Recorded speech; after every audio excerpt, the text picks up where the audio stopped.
Hello. I recorded this video 3 times before, I think.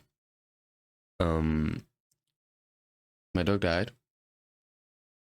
and I've been thinking about it a lot lately, and I feel like I just wanna, talk about it, and maybe it will help me express myself.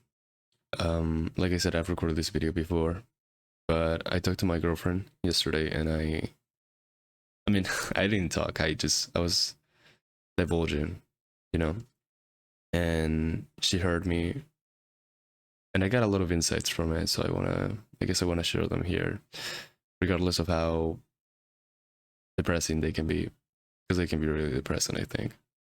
um so yeah.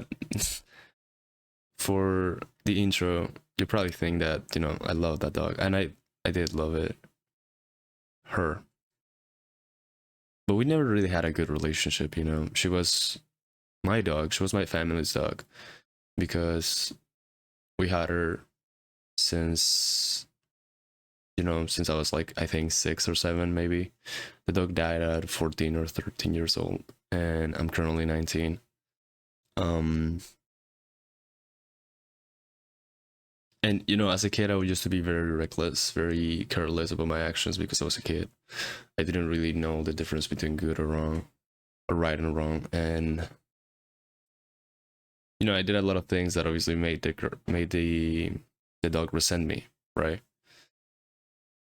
So she never forgot that, and up until her last days, she still was resentful towards me. But I always saw her as a cornerstone in my family, you know and I feel it wasn't until she died that I actually realized how crucial and essential she was for my family, right? So when we had this dog, when we got her, um everything was like, what I'm saying, everything was new. I was just playing with the dog, I was just very careless, so used to slap her, and we grew up to not have a good relationship with each other, but she used to have a nice relationships with everyone in the family. She was very grumpy, very she used to grant at everyone, or never bite, like rarely bite, honestly. But I mean, at least she bit me several times. I still have scars from her. um and yeah, like, as I grew up, obviously I try to right my wrongs and get her to like me again, which I never successfully did. And I guess um, you know, it was also so sudden, the fact that she died, because she got so bad. Like, her health was fine one day, and overnight she fell sick. Right, she couldn't walk. She wasn't even barking anymore. You know, and that was completely sudden. We didn't even like expect it, because like I said, it happened overnight. And even though I knew that, her time was coming, I was aware of that, sort of, but never really put into effort to, like, enjoy the last days with her. And actually, this is exactly what my entire video is about, because the dog died on me. And that was tough, because like I said previously, she didn't really like me like that. She loved my mom. And I had this idealization of, like, her dying with like, like on my mom's arms or something, because that would be nice, right? That would have been nice. But she didn't. I remember, like I said, she went from good to bad overnight. And the first time we found out, like, she was, I don't know, we don't know if she was just um like fainting or having heart attacks or lung attacks, we don't know. But one day I was just on my computer, like right here on my desk, and I heard her fainting outside of my room. And she was Like she was on the floor, she was lying on the floor, and she had peed herself. And I even have a video of that.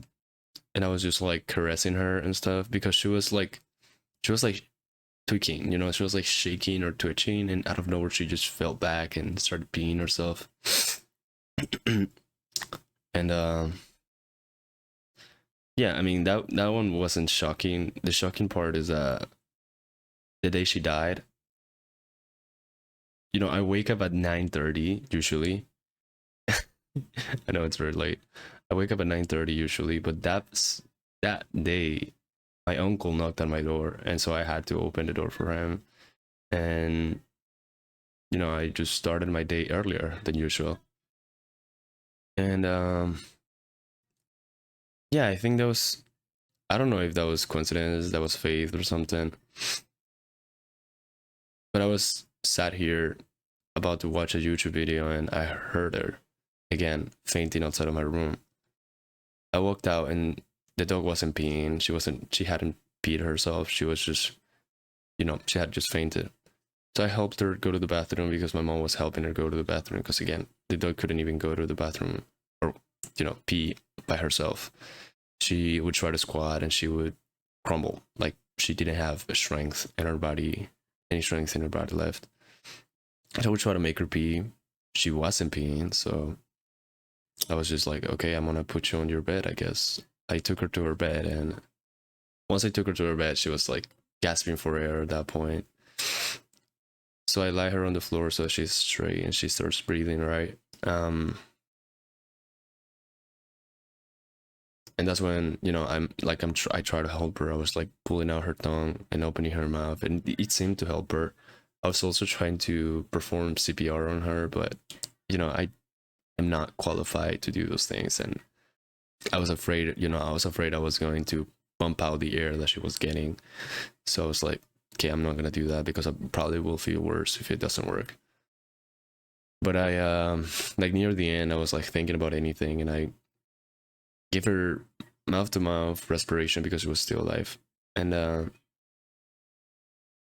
my uncle, because I call out for help for my uncle, call out his name, and he just, you know, came in. Didn't really help. He was just recording a video for some fucking reason. But in the video, you can see how like I'm helping the dog, I'm petting her, and like she just gives her last breath and falls, you know. And you can see her head kind of like tilting upwards, and you know, just a great dog though. I don't know. It's so sad that, you know, this video is just gonna be about her death rather than all the good things she was good at, all the things she was good at, and how many people she made smile. Talking about my family and stuff. But yeah, I mean, I tried to help her.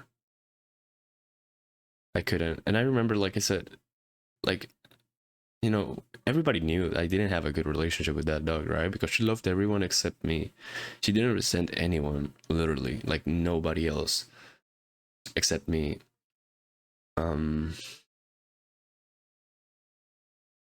and I didn't like that she died on me and stuff, right? So at that point, I just like started touching her chest. And in the video, I just look forward and say like, she's dead. And my voice was breaking at that point, you know. I was like, she's dead. And I look mad.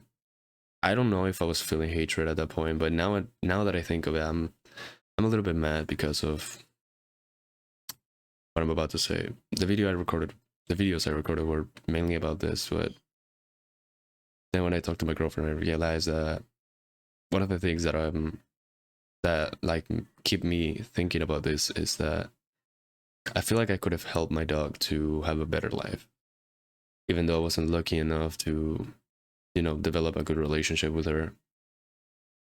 I feel like it was up to us to make her have a memorable life. And it got me thinking about death a lot. You know, it's like she's gonna die, and the little that she knows is just being at home waiting for people. And she would obviously get super happy whenever she saw my mom, my dad, my sister, whoever. walking in because she loved everyone. She loved people, right? But that's all she knows. That's all she knew. Like,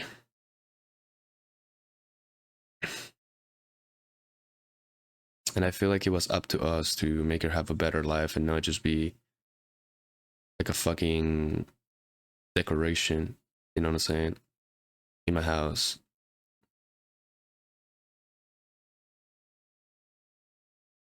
I think that's what makes me sad, and mad. The fact that we all could have done something.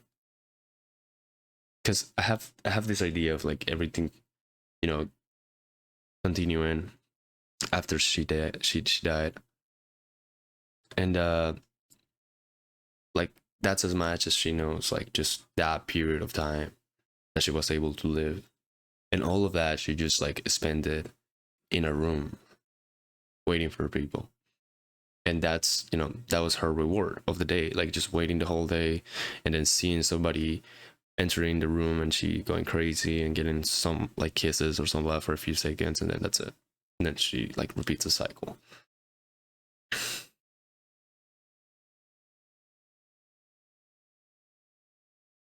She was a good dog. Like I said, I feel like that just is sort of like a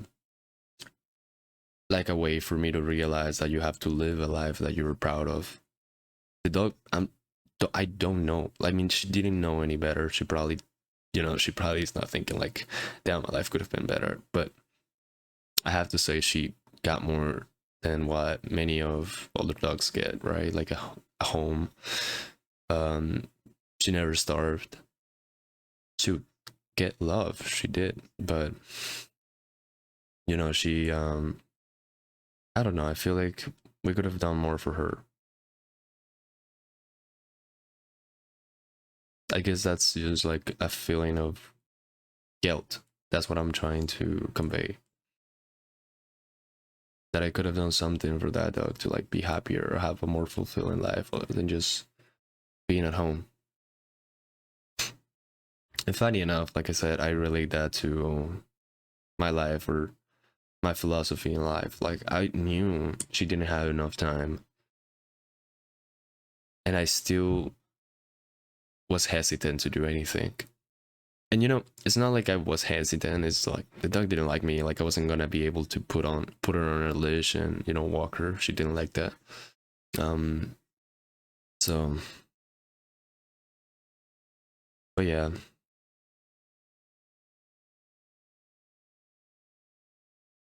going back to the idea of dying and that's it. Like that's it. All you live is all you get. For those few seconds, before you die, because I think once you die, that's it. And that also contributes to my idea of like living a fulfilling life, living a life that you would be proud of, or that you wouldn't feel like you wasted the time you were given. I feel like my dog could have lived longer than that, and I feel like I could have contributed to, definitely could have contributed, because that was not up to her, right? That was all up to us, everyone around her were able to change her life. She was not. She was a dog, right? We are able to change our lives and to feel proud of them.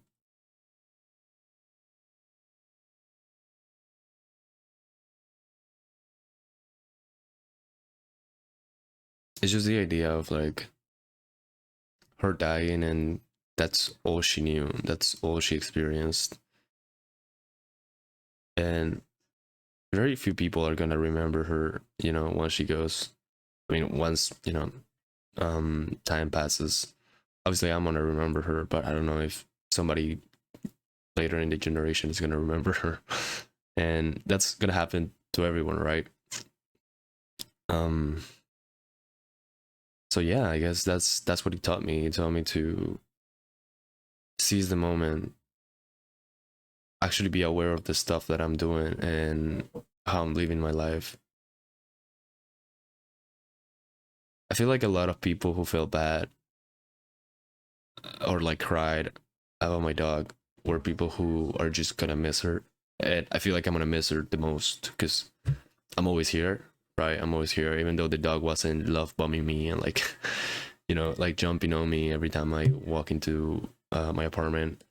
She was always there, right? She was always there, like just to look at me, and I'll be like, okay, yeah, I'm home. It's gonna be hard to, you know, feel like anywhere is home now that every time I walk into my apartment, it's not like she's not there. I'm gonna miss her a lot. And I think a lot of people who feel bad about her death are mainly thinking about her absence. And I do think about her absence, but I feel more, you know, guilty because I could have done something for her. Oh, hold on. Mm, yeah, I guess that's the takeaway. Live a life that you're gonna be proud of. Don't waste your time. Sometimes you don't have as much time as you think, like I did, like probably everybody around us did. Um, you know, seize the moment.